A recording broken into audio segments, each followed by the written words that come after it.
pro wrestling about summer '96. I want to say summer '95. I was in North Carolina, and my brother at the time was a part of it. People knew him as Hard Rock Johnson, and he called me when I was in D.C. at the time, and was like, "Yo, bro, you need to come down to North Carolina. This is where it's at." And at the time, I was like, I don't know, man. I didn't even know pro wrestling had independent. I didn't know nothing about it. I've been a wrestling fan since I was 3 years old. My first match I ever saw live was when Ric Flair and Blackjack Mulligan took on Paul Jones and Baron Von Raschke at the Norfolk Scope. All out brawling in. It was the most scariest thing to see, but I was hooked. But never thought they had independent wrestling. So I came into the business. I came in '95. First person I met was Shane Helms, and I want to say it was either C.W. Anderson, but I met everybody the first time and saw who they were, and we were right there in Smithfield, Southern Pines.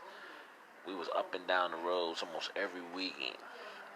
So I was learning about the business and learning about the science of the business. I was also learning about the psychology of the business. So I learned a lot, even down to the racism. I don't talk about that because it's really nobody's business. And anybody who's in the wrestling business knows we don't talk about that. That's within. But I met a lot of great wrestlers, a lot of great promoters, and from '96 until 2001, I was up and down the Carolinas, all over the place.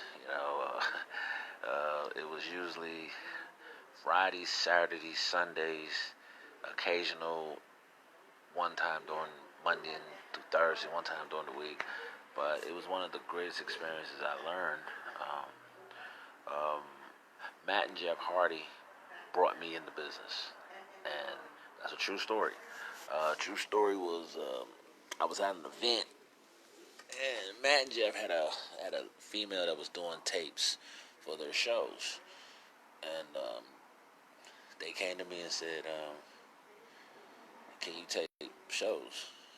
And at the time, I was like, "Yeah, I tape shows. I did it. I look at the ring. That was my thing. I look at the ring when I tape shows." So the matches, there was one match that got me in the business. It's a true story. I was doing a, they were doing a taping of this show, and I was hooked to a wire. And and all of a sudden, during the spot, it was during a match where Matt was the Surge at the time, and he was going against this guy named Sweet Dreams, and they were on the top ropes. And for some reason, I looked up and I blinked for a second and didn't see they was coming down on me. So all three of us crashed into each other, and I still had the camera in my hand, and there's a lot of people were worried about me because that was the first time I took a bump. But that was my first time. That was my first time in pro wrestling. I got in, and then I left and took a couple of years away, and then I hooked up with one of my good friends who at the time was Juice. And we was doing SCW down in downtown Raleigh at the time at King's Bar. Anybody who knew about that time, they could tell you it was wild shows, wild situations. So I started working with him, and also in part of being in the business, I got trained by these guys. I've been trained by guys you wouldn't even believe, but I got in the ring with them and learned the moves, and a lot of those, I remember them nights going home sore, hurting, but I learned the wrestling business. So I tell people, it's not as real as it can get. You can talk about what's real.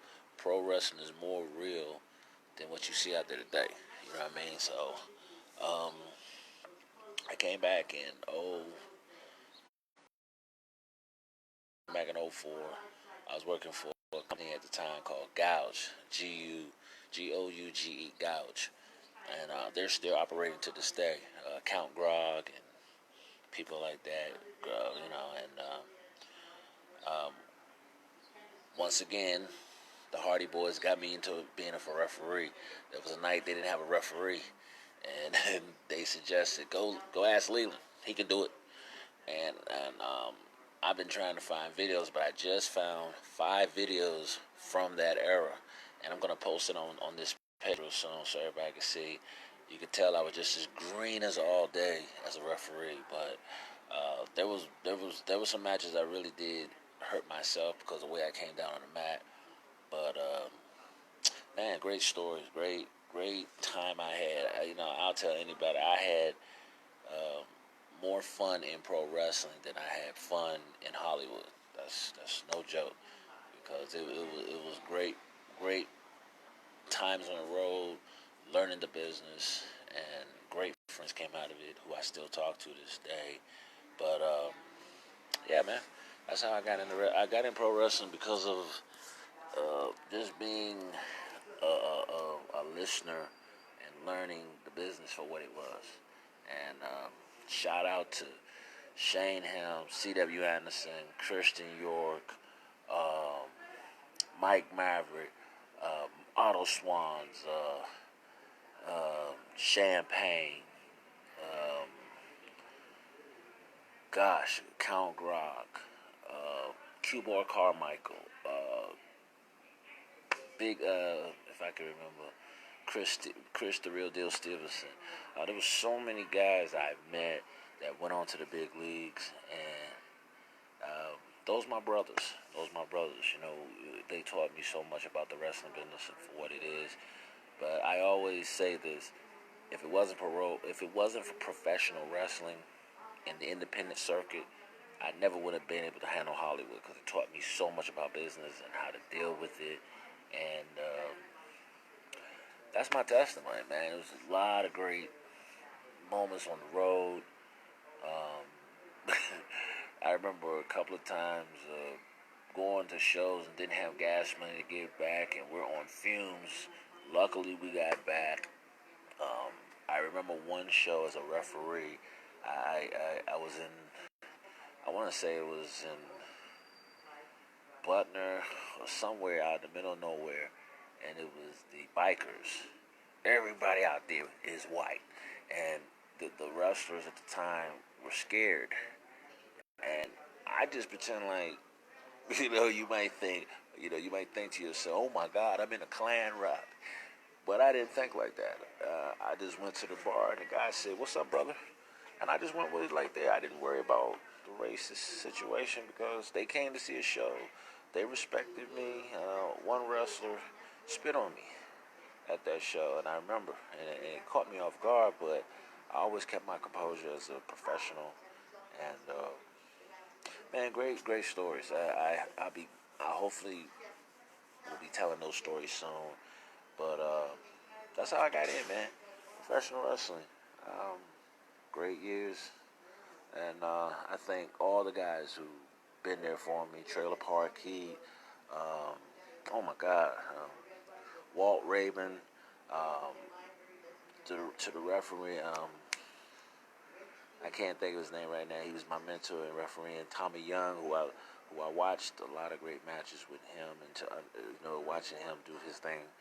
But some people have asked me would I return.